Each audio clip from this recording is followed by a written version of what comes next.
So I know everyone and their grandma knows a real estate agent, but here are 7 questions you should be asking when you're looking for the right realtor. Question number 1, how long have you been in the business for? Great question. So I know agents who have been realtors for 30 years, 20 years, 10 years. Listen, there are agents who have their license for 20 years and do 1 deal a year helping friends and family, and that's it. That doesn't necessarily mean they're the best realtor or the best realtor for you. That just means that they've held their license for that long. What you really want to know is, are they able to help you navigate through the purchase contract? What kind of experience do they have? You probably don't want that realtor who has done their first deal or you're going to be their first deal. You want someone who has done this time and time again to help you properly get through that contract. You can't teach experience. Number 2, which is one of my favorite questions, is why do they become a realtor? What's their motivation is really what they're asking here. And when I can't speak to another agent's motivation, I can tell you what mine is, and that's helping people.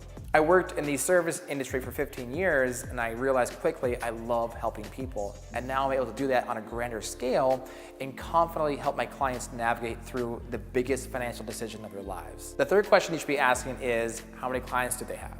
Now, what you really want to find out is, do they have enough time to take you through the entire home buying process? On average, it takes about 90 to 120 days to close on a home. And that starts with the first time you get pre-qualified to when you start looking for houses, you make that first offer, which is exciting, and then it takes about maybe 30 to 45 days to close. You really want to know, does that realtor who you picked to represent you have the time to take you through that entire process? It's really important.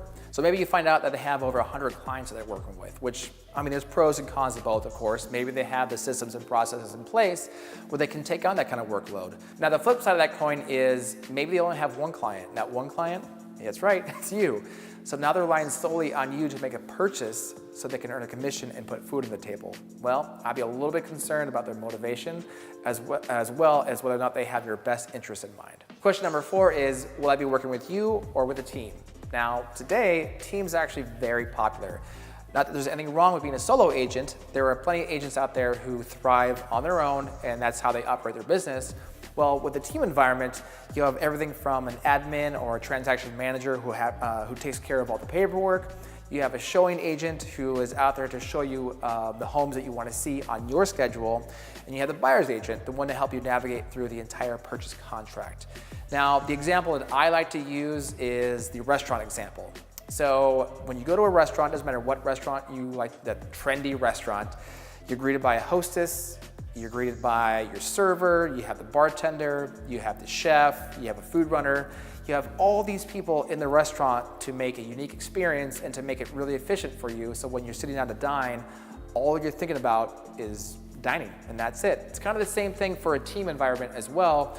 You don't have to worry about trying to get a hold of your agent or where you're at in the process or what the transaction looks like or if you can get into a home on a Tuesday at 3 o'clock. They're all there to take care of you and make a seamless, simple transaction seem less stressful for you. Question number 5 is, what area do you primarily do business in? This is a fantastic question because it's really important to know that your realtor represents the neighborhood that you're looking in. And that doesn't necessarily mean just that 1 square mile pocket kind of thing, but if you say you're looking at a home that's an hour and a half away, that might not be the best agent to represent you because they might not know the intricacies of that neighborhood. Maybe that neighborhood an hour and a half away is in an HOA and they have very strict or specific restrictions that that agent wouldn't know about, and the ones that represent that area do. So it's really important to understand that you have an agent that knows the hospitals, the restaurants, the trendy hangouts, the schools, so important, the schools. So just make sure you understand and you ask your agent the right questions as far as, do you work in this neighborhood primarily? Great question. Now, question number 6 is, what sets you apart from other agents?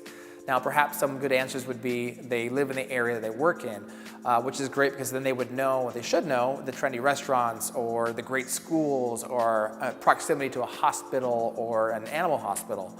Also, if they were raised in the area that they work in. Maybe for some agents, it's the experience that they create for their clients. Maybe it's their systems and processes. For me personally, it's about over-communicating and transparency. And finally, the last question is, what kind of marketing will you do for my property? Now this pertains to if you're getting ready to sell your home and put it on the market, you want a great realtor to represent your home.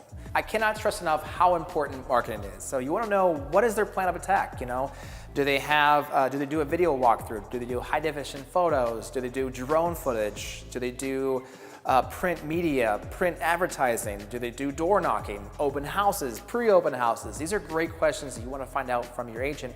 How do they approach in marketing your property? Do they have an active approach or a passive approach? So active would be all those things I mentioned: open houses, door knocking, phone calls, outreach. Now the passive approach is what we call the 3 Ps. That's put your post in the ground, put it on MLS, and pray that someone buys your home. Now, one of the differences of effective marketing is one of my most recent listings. It was previously on the market with a different agent, 6 months, no offers, no showings, no open houses, did not sell. Now, my clients were very frustrated and were very hesitant to even list their home again, knowing that they might go through that same process again. Well, now with the active marketing approach that we just touched on, we did open houses, we did marketing, phone calls. In 2 days on the market, we got a full price offer and their home has sold. It's not the home that's not selling in most cases, it's the approach to selling, whether it's marketing, communication, or the right representation. Hey, thanks for watching, guys. I really hope what we touched on today helps you make a better decision on choosing representation when you're getting ready to buy or sell a home. So for more tips or information, go ahead and check out danweisinger.com. Thanks again for watching.